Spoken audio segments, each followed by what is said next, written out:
Você já leu todo o livro de Esther? Você já leu todo o livro de Ruth? Que lições você tirou para sua vida, lendo ou relendo essas histórias reais e que trazem lições de vida para todos nós?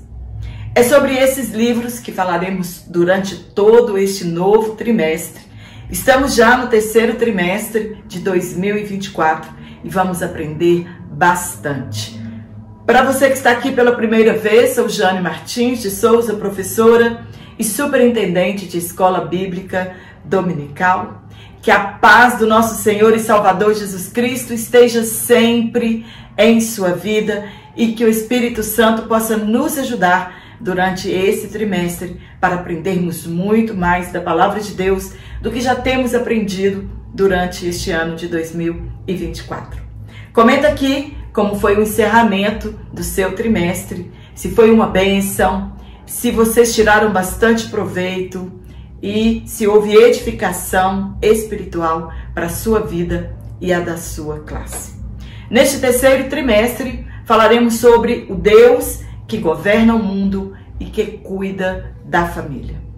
Os ensinamentos divinos nos livros de Ruth e Esther para a nossa geração. Sobre isso que falaremos. Fique comigo até o final desta aula e juntos aprenderemos bastante a respeito dessas histórias maravilhosas. Na lição de número 1, nós vamos falar sobre duas importantes mulheres na história de um povo. E os textos que foram tirados para nós estudarmos aqui está em Ruth, capítulo 4, versículo 13 ao 22, e também Esther, no capítulo 7, do versículo 1 a 7. Se você não leu esses livros ainda esse ano, te aconselho que leia para você ficar bem mais inteirado da história e teremos tempo suficiente para lermos e relermos essas histórias tão maravilhosas e o agir de Deus na vida destas mulheres. Na primeira aula nós teremos uma visão panorâmica acerca dessas duas obras maravilhosas com papel fundamental na obra salvífica. Entenderemos o mover de Deus na execução do plano redentor e a importância do homem e da mulher na obra da redenção. As 4 primeiras lições abordaremos sobre o livro de Ruth e as demais trataremos sobre o livro de Esther. Na aula de hoje, não aprofundaremos em escritores, canonicidade ou veracidade dos livros, o que eles representam para os judeus, pois teremos uma aula específica sobre cada livro. O texto bíblico em questão trata do final das duas histórias e a mão de Deus, mudando o desfecho da história. Duas mulheres que foram importantes na história de um povo. Nenhuma dessas mulheres tinham consciência que fariam parte do plano redentor, que a decisão de confiar em Deus daria a elas o nome registrado na história do povo de Deus. Muitas mulheres, mesmo anônimas, tiveram participação no plano de Deus. Fizeram por serem fiéis e crerem em Deus e nos seus planos. Não tinham como objetivo a fama, a barganha ou mesmo se destacarem entre as demais. Até porque desconheciam o fato de que Deus escreveria as suas histórias em um livro e que seria lido por todas as gerações. Não se preocupe. O plano de Deus é infalível. Ninguém, por pior que seja, conseguirá frustrar seus planos. Ele usa pessoas improváveis, usa poderosos, reis, mas também usa pessoas simples. O livro de Ruth é uma história real de simplicidade e pureza encantadora, ocorrida em Moabe e Belém, no tempo dos juízes, aproximadamente 1375 a 1030 a.C. A obra relata a história de uma mulher crente, Noemi, submissa a seu marido, que peregrinou em Moabe por decisão do seu marido. Sua peregrinação não foi feliz, ficou viúva e desfilhada dos seus 2 filhos, Quilion e Malom. Ficou em pobreza extrema, com 2 noras que, segundo as suas tradições, possuía poder para definir o futuro delas, Ofra e Ruth. Porém, conhecia o que era certo a se fazer: voltar para Belém, lugar onde Deus estava abençoando e a fartura reinava naquele lugar. Desenrola uma história de amor de uma nora por sua sogra, a ponto de renunciar a tudo, inclusive seus deuses, e segui-la por onde ela fosse. Falaremos no trimestre sobre a relação de sogra e nora e aprenderemos muito sobre esse assunto. Aprenderemos a história de um lavrador crente, honesto e justo, Boaz. O livro de Esther retrata a história de um povo perseguido e humilhado em decorrência do seu afastamento de Deus e desobediência aos mandamentos. A história transcorre na Pérsia, depois do cativeiro babilônico, entre 483 e 473 a.C. O relato de um povo escravizado por quase 430 anos, depois subjugados por outros povos, Babilônia e o Império Persa. A trama do livro de Esther se passa exatamente quando estavam reconstruindo o Templo de Jerusalém e a cidade, fatos descritos por Neemias e Esdras. Estavam em extrema pobreza e, além dessas dificuldades, encontraram um homem, Amã, que desejava a destruição total dos judeus. Diversos personagens envolvidos, uma história cujo nome de Deus não é citado, talvez por medo de tanta perseguição e a obra literária fosse destruída. Mas, entretanto, o agir de Deus, a provisão divina, a fé, os ritos judaicos são presentes na obra. É um livro maravilhoso de como Deus pode transformar uma mulher improvável na rainha da Pérsia.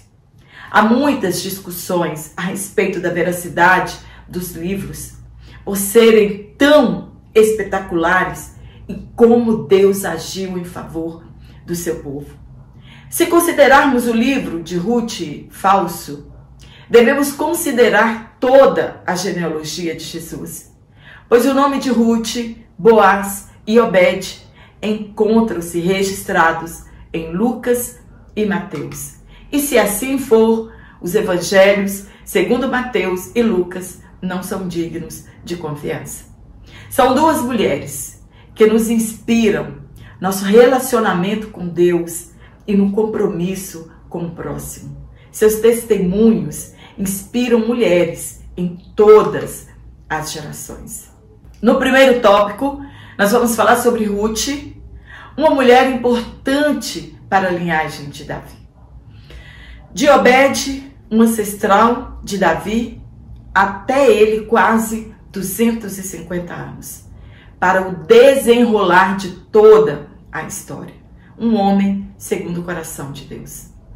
O relato dos antepassados de Davi justificam muitas coisas ocorridas na vida dele e justificam a genealogia de Jesus. No primeiro ponto, uma moabita. Se você olhar para o povo dessa mulher, o passado que os envolveram, a idolatria, com toda certeza, seria improvável um judeu escolher uma estrangeira desse tipo para propósitos divinos. Ainda bem que Deus não vê como o homem vê. Deus não precisa de pessoas perfeitas para a execução de seus projetos. Deus apenas precisa de pessoas que tenham o coração aberto para mudanças e obediência. Se você olhasse para o seu passado agora, você acreditaria que você seria quem você é hoje? Ruth não tinha culpa do seu passado, de ter sido criada no meio de um povo idólatra e inimigo dos judeus. Mas, ao vislumbrar a oportunidade de adorar ao Deus único, e claro que Noemi contou-lhe todas as histórias de vitórias de seu povo, dadas por Deus, e todos os milagres que viveram, Ruth simplesmente decidiu servir a Deus e, por intermédio de sua sogra, o conheceu. Como é importante falar do amor de Deus para as pessoas que nos cercam. Não sabemos que semente germinará. Assim fez Noemi. Falou das maravilhas de Deus para suas noras. Era moabita. Mas quem foi Moabe? Segundo Gênesis, na destruição de Sodoma e Gomorra, Ló foi levado pelos anjos para fora da cidade e entraram na cidade de Zoar e ficaram ali nas montanhas. Sua esposa, como já sabemos, havia se tornado uma estátua de sal por amar mais o mundo do que a Deus. E suas filhas, não sabemos o que se passou na cabeça daquelas duas jovens que acreditaram que não haviam mais homens na terra para que continuassem a descendência de seu pai.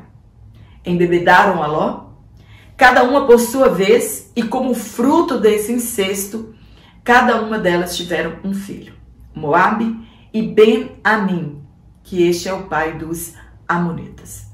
Era de origem semita, tinha um parentesco com Abraão, pois Ló era sobrinho de Abraão. Então, eram povos que tinham um parentesco. Os moabitas eram um povo pagão, hostil a Israel, desde os dias do rei Balaque. Não permitiram que a caravana passasse por suas terras, tentaram amaldiçoar a Israel, porém Deus abençoou cada vez mais a nação. Habitavam a leste do Mar Morto, atual Jordânia, e eram dados à idolatria e à imoralidade sexual. Ruth, uma mulher improvável, mas os caminhos de Deus são mais altos do que os nossos, estão acima da nossa compreensão. Ele é soberano, faz do improvável provável e do impossível possível. É crer e obedecer sem questionarmos ou colocar limites na operação divina. O cerimonial de adoração a Astarte Quemos, um casal de deuses pagãos, envolvia orgia sexual. A congregação de Israel se envolveu com a idolatria com o deus Baal-Peor e, como castigo, morreram naquele dia com a praga cerca de 24.000 israelitas. E Finéias matou a um israelita que entrou para sua tenda com uma midianita. Ambos foram traspassados com uma lança e a praga então cessou. Havia a prática de sacrifício humano no culto de adoração a Quemos, também conhecido como deus da fertilidade. Para muitos impossível, mas essa mulher, que vivia neste contexto, se converteu ao Deus único. No ponto 2, a família belemita.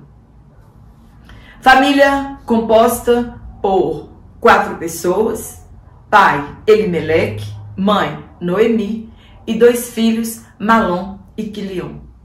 E sem orientação divina e em busca de dias melhores, foram peregrinar nos campos de Moabe, distante dali aproximadamente entre 80 a 100 quilômetros. Uma semana de viagem, mais ou menos. Como é perigoso irmos buscar socorro longe da direção divina. Entretanto, Deus transformou a história daquela mulher. Talvez ela foi simplesmente obedecendo ao seu marido e crendo que ele sabia o que estava fazendo. Deu tudo errado? Não. Deus pode mudar nossa história, por pior que pareça, e transformar a dor em alegria. São histórias que revelam o cuidado de Deus com o povo. Seus filhos casaram-se com mulheres moabitas. O livro não questiona acerca da quebra dos mandamentos divinos, pois violaram a ordenança de não darem seus filhos em casamentos a outros povos, mas a quem defenda que Deus proibiu somente a entrada dos amonitas e moabitas no templo e não o casamento. Isso são discussões. Por não irem ao encontro de Israel com pão e água. E isso foi proibido até a 10ª geração. Ruth se casou com Malom e Ofra com Quilion. Uma tragédia. Ambos morreram e deixaram 2 viúvas com a sogra Noemi. Tudo acontece em um período de 10 anos. Tinham o direito de escolher ficar, pois não tinham filhos, e Noemi já era de idade avançada. Nem mesmo poderia cumprir a lei do levirato, chamada de a lei do cunhado, que vem do termo levir. Ofra decidiu ficar depois da insistência de Noemi, mas Ruth não. Ela decidiu seguir sua sogra e serem uma pela outra em Belém, já que Deus havia abençoado a cidade com a colheita abundante. Declarou a sua fé no Deus de Noemi, adotou o povo de Noemi como seu povo e prometeu fidelidade àquela mulher que lhe ensinou o caminho da redenção. Ficariam juntas até que a morte as separasse. No ponto 3, matrimônio e maternidade. Se Ruth tivesse optado em ficar em Moabe, e o seu final seria diferente. Talvez desconhecido. Mas ao retornar juntamente com Noemi a Belém e sua fé no Deus de Israel, revelou sua confiança em Deus e foi-se abrigar-se debaixo das asas do Onipotente. Sua fama correu longe, chegou aos ouvidos de Boaz. Deus preparou tudo para aquela mulher fiel, temente e obediente, para que ela fizesse parte da genealogia do nosso Salvador. Casou-se com Boaz, teve um filho cujo nome foi Obed, que significa servo. Isso fez dela uma ascendente direta de Davi, de quem foi bisavô. Um raro casamento e a geração de filhos traz a bênção de Deus para muitas gerações. Infelizmente, na atualidade, muitos jovens cristãos veem no casamento apenas a relação sexual e nada mais. Não desejam multiplicar sua semente e acreditam estar tudo bem. Deus tem planos com o casamento e com a geração de filhos. Quantos negligenciam os planos de Deus para a família? Ruth alcançou o favor de Deus, porém 2 atitudes dependeram dela para os planos de Deus concluírem: ir embora de Moabe e casar-se com Boaz. Quem não tem uma história triste para contar sobre sogra? Quantas piadas já foram criadas por causa da rivalidade existente entre sogra e nora. Cada uma tem um papel diferente na vida do filho ou da filha, e devemos entender isso, para que a harmonia reine entre a família. Noemi e Ruth é um exemplo para nós do que sermos como sogras. Como deve haver harmonia entre ambas. Até porque, segundo a lei, não existe ex-sogra. Dá para acreditar? Está no Código Civil, no artigo 1595. No tópico 2, nós vamos falar sobre Esther, a mulher que agiu para a sobrevivência dos judeus. No ponto 1, de Belém para Susa. Lembrando que eu vou deixar aqui na descrição da minha aula o link do meu WhatsApp e também o link da Hotmart, se você quiser receber esse PDF exatamente como ele é falado aqui. E você também pode ser um assinante trimestral e com isso você estará ajudando o crescimento do meu canal e me ajudando também. Então, no ponto 1, de Belém para Susa. O agir de Deus é maravilhoso e em todas as eras podemos ver Deus movimentando a história e os acontecimentos em favor do seu povo. Cerca de 5 séculos depois da história de Ruth, ancestral de Davi, chegou o tempo em que Deus iria usar outra mulher. Esther também era uma jovem improvável em se tornar uma rainha persa. Órfã de pais, filha de Abiail, tio de Mardoqueu. Foi criada por um primo e ambos cativos em Susa. Deus é Deus do impossível. Seu nome hebraico era Hadassah, que significa murta.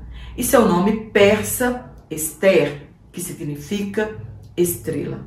Embora alguns consideram seu nome Esther de origem do nome da deusa babilônica Istar. Murta era uma das plantas favoritas do mundo antigo, de folhas perfumadas e flores brancas ou rosadas, usadas para perfumar ambientes e fazer grinaldas para os nobres nos banquetes. O fim do cativeiro babilônico terminou com o decreto de Ciro, rei da Pérsia, no ano 538 a.C., que havia sido profetizado por Jeremias e Isaías. Por decisão, continuaram na Pérsia, continuaram cativos, subjugados, mas com uma vida muito melhor do que os que estavam em Jerusalém. No ponto 2, de órfã a rainha. A Bíblia diz que todas as coisas cooperam juntamente para o bem dos que amam a Deus e foram chamados segundo o seu propósito. Susa era a capital do novo império. Milhares de judeus viviam ali e dentre eles Esther e Mardoqueu. Se escondiam atrás de nomes persas para não sofrerem perseguição religiosa e étnica. Por sua beleza e jovialidade, integrou o grupo das virgens que foram levadas como candidatas a ocuparem o lugar da rainha Vasti, ou, segundo Heródoto, a Mestres, deposta por Assuero ou Xerxes por sua desobediência. Vasti se recusou a comparecer diante dos convidados do rei em seu banquete. E isso foi a gota d'água. Ela havia feito, paralelo ao dele, um banquete somente para as mulheres dos nobres. Histórias relatadas pelo historiador Flávio Joséfo. A providência divina fez com que tudo concorresse para o bem da nação judaica. Esther alcançou graça aos olhos de Hegai, eunuco das mulheres, que a orientou acerca da noite em que se apresentasse ao rei. Sua beleza natural encantou os olhos do rei, que a amou profundamente. Esther foi escolhida rainha da Pérsia não somente por sua beleza ou encantos, mas por providência divina. Deus não erra em suas escolhas. 5 anos depois, usada por Deus, obteve de Assuero um decreto que livraria a ela e a seu povo da morte em todo o Império Persa. Matthew Henry descreveu que, mesmo não encontrando o nome de Deus na história do livro, o mesmo não pode se dizer de sua mão, guiando os fatos que culminaram na libertação do povo, conhecida como a festa de Purim ou de Pur, que relembra que a sorte dos judeus havia sido lançada. Mardoqueu afirmou que se ela, Esther, não intervisse, socorro de outra parte viria. E é claro que o socorro viria de Deus, como aconteceu. No ponto 3, no campo ou no palácio. Não importa o contexto em que vivemos.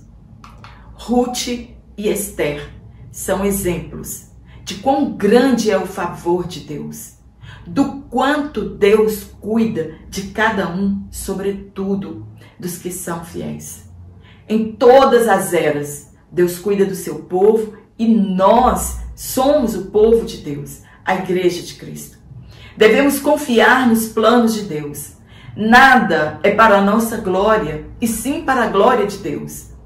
Ruth casou-se com um homem rico, providência divina. Isso fazia parte dos planos de Deus. Esther tornou-se a rainha da Pérsia, providência de Deus. Fazia parte dos planos de Deus. Os princípios divinos, eles são absolutos e imutáveis, suficientes para orientar a nossa conduta em qualquer tempo e lugar. Quem sabe que o que estamos vivendo não faz parte dos planos de Deus? No último tópico, mulheres de Deus como protagonistas da história. Não é nosso esforço, nossa capacidade que faz com que Deus nos escolha para seus propósitos. Por mais que façamos, sempre é Deus controlando a história, agindo nos bastidores, como foi com Esther e também com Ruth. Deus já havia movimentado nos bastidores. Assuero perdeu o sono. Leu-se naquela noite exatamente a crônica em que falava do seu atentado e quem descobriu o plano de sua morte? Coincidência? Claro que não. É Deus de planos e propósitos. Mardoqueu foi honrado e Amã teve de conduzi-lo por toda a cidade, mostrando a honra que se dá à pessoa de quem o rei se agrada. Já era o início de sua queda. Pressionada por Mardoqueu, já que era uma questão de vida ou morte, se ela imaginasse, Esther, que ela não seria alcançada pelo decreto, ela estava enganada. Mardoqueu lhe advertiu, dizendo que se ela não tivesse a coragem de se entregar e arriscar pela nação, o socorro e o livramento viria de outro lugar, e ela, com a sua casa, iriam perecer também. Buscou misericórdia divina, pediu que todos jejuassem por ela 3 dias e 3 noites e se apresentaria ao rei, independentemente do resultado. A princípio, ficou temerosa. Quem não ficaria? Pois há muitos dias o rei não a chamava aos seus aposentos e ninguém poderia ir até o rei sem ser requisitado por ele. Entretanto, era Deus agindo por intermédio dela. No ponto 1, o protagonismo feminino. Em toda a Bíblia encontramos diversas mulheres destacando-se em favor do reino de Deus. Mulheres em que toda a trama discorreu em volta delas, tiveram um papel importante nos planos de Deus. A liderança masculina foi instituída por Deus, porém isso não anula o propósito divino com a mulher. Infeliz do homem que pensa que sua vida sem a mulher não faz diferença. Que o papel destinado a nós não seja o complemento do papel deles. Muitas mulheres estão lutando por direitos iguais e confundindo direitos com seu papel na sociedade. Igualdade salarial, uma boa conquista. Direito ao voto, uma boa conquista. Mulheres na política, uma boa conquista. Direito ao trabalho, uma boa conquista. Porém, muitos lares estão ruindo por homens e mulheres não compreenderem, à luz da palavra de Deus, o papel de cada um no seu lar. O homem é o sacerdote do seu lar e a mulher a ajudadora. O homem é o provedor do lar e a mulher aquela que governa a sua casa com sabedoria enquanto seu marido trabalha. Ruth e Esther nos dão exemplos perfeitos nesse sentido. Não foi a altivez, mas a humildade, a submissão e a obediência que tornaram relevantes a vida dessas mulheres. No ponto 2, cumprindo os papéis. Qual o papel da mulher na atualidade? O mesmo de todas as gerações. O problema é essa mulher não entender o seu papel na sociedade, na vida familiar e dentro do lar. O problema é essa mulher inverter o seu papel e assumir o papel que não foi chamada a cumprir. Deus deu à mulher a mesma importância dada ao homem, desde que cada um exerça seu papel com excelência. Esses livros nos ensinam que devemos colocar Deus em primeiro lugar, nossa família em segundo lugar e os outros em terceiro lugar. Aprenderemos que o machismo não tem lugar a ocupar na Bíblia Sagrada. Não foi isso que Deus planejou para as mulheres e a história bíblica nos conta de modo enfático essa verdade. Na ordem divina, a autoridade do homem sobre a mulher é baseada na prioridade da criação e não na superioridade. A posição de dependência da mulher indica uma diferença de função e não posição de inferioridade. Somos iguais e interdependentes. A mulher é uma auxiliadora, uma adjutora. O governo delegado ao homem sobre sua mulher tornou-se necessário pela queda e não pela ordem da criação. A mulher, segundo a lei de Deus, ela tinha de ser respeitada, ela participava da vida religiosa da comunidade, elas podiam negociar e vender propriedades, a mulher de Provérbios 31. Ela podia ser juíza, Débora, ela podia ser profetisa, Hulda, e também ela podia negociar, Lídia, vendedora de púrpura. O Evangelho de Cristo trouxe uma reviravolta na posição social das mulheres. E o ponto inicial foi o favor de Deus à Virgem Maria. Somos espiritualmente iguais aos homens. As mulheres receberam poder do Espírito Santo no dia de Pentecostes. Entretanto, devemos entender que algumas coisas foram dadas somente aos homens. E isso não podemos questionar com Deus. No ponto 3, educação familiar. Você acredita que beleza é tudo e que ela é a base de todo relacionamento? Todo relacionamento construído sobre este fundamento, ele não resistirá por muito tempo. Esther não era somente um rosto e corpo lindo. Foi uma moça educada na lei de Deus, educada para ser uma excelente esposa e por isso ela possuía vários atributos além da beleza. Foi instruída por Hegai como se vestir e se portar diante do rei. Era Deus cuidando de tudo nos bastidores, e ela achava graça diante de todos que a viam. Recebeu educação do seu primo, pois ele a criara depois que seus pais morreram, e ela era obediente em tudo a ele. É no lar que somos forjados para os grandes desafios da vida. Muitos fracassam por não se curvarem à educação dos seus pais na infância. Quem deve dar testemunho a nosso respeito são os de casa e não os de fora. Infelizmente, muitos são uma pessoa em casa e outra na rua com as pessoas.